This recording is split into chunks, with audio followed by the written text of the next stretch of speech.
அண்மை செய்தி. நாடாளுமன்ற தேர்தல் முடிவுகள் நாளை வெளியாக உள்ள நிலையில் இந்தியா கூட்டணியின் வெற்றியை கொண்டாட காத்திருக்கிறோம் என முதலமைச்சர் மு.க.ஸ்டாலின் தெரிவித்திருக்கிறார். அதனை அண்மை செய்தியாக நாம் பார்த்துக் கொண்டிருக்கிறோம். நாளை வாக்கு எண்ணிக்கையானது நடைபெறவுள்ள நிலையில் நாடாளுமன்ற தேர்தல் முடிவுகள் நாளை வெளியாக உள்ள நிலையில் இந்தியா கூட்டணியின் வெற்றியை கொண்டாட காத்திருக்கிறோம் என முதலமைச்சர் மு.க.ஸ்டாலின் தெரிவித்திருக்கிறார். அதனை அண்மை செய்தியாக பார்த்துக் கொண்டிருக்கிறோம்.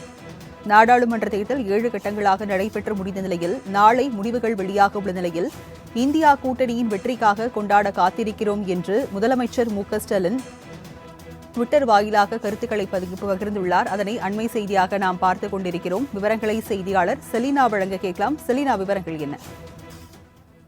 மறைந்த முன்னாள் முதலமைச்சர் கருணாநிதியின் 101வது பிறந்த நாள் என்பது இன்று கொண்டாடப்பட்டிருக்கக்கூடிய நிலையில் முதலமைச்சர் மு.க.ஸ்டாலின் தற்பொழுது தனது எக்ஸ் வலைதளத்தில் பதிவொன்று செய்திருக்கிறார்.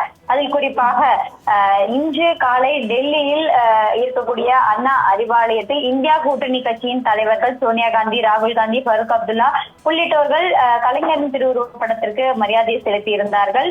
அதனை சுட்டிக்காட்டி முதலமைச்சர் மு.க.ஸ்டாலின் தற்பொழுது ஒரு பதிவொன்றை செய்திருக்கிறார். குறிப்பாக கூட்டாட்சி மற்றும் ஜனநாயகத்திற்கான தலைவர் கலைஞர் உறுதியான கட்டுப்பாட்டில் இருந்ததாகவும் முக்கியமாக அனைத்து தலைவர்களில் ஒன்றிணைந்து செயல்பட்டதாகவும் இந்தியாவின் பல பிரதமர்கள் மற்றும் ஜனாதிபதிகளை தேர்ந்தெடுப்பதில் அவரது முக்கிய பங்கு என்பது நாட்டின் அரசியல் நிலப்பரப்பை கணிசமாக வடிவமைத்திருப்பதாகவும் அதே போல புதுப்பிக்கப்பட்ட வீரியத்துடன் ஜூன் 4ஆம் தேதி நமது கூட்டணியின் வெற்றியை கொண்டாட ஆவலுடன் காத்திருக்கிறோம் என்றும் இந்தியாவின் மக்களின் வெற்றி இது என்று முதலமைச்சர் மு.க.ஸ்டாலின் தற்பொழுது தனது வலைதளத்தில் பதிவு செய்திருக்கிறார். குறிப்பாக நாளை நாடாளுமன்ற தேர்தலுக்கான வாக்கு எண்ணிக்கை நடைபெற இருக்கக்கூடிய நிலையில் விவரங்களுக்கு நன்றி செலினா.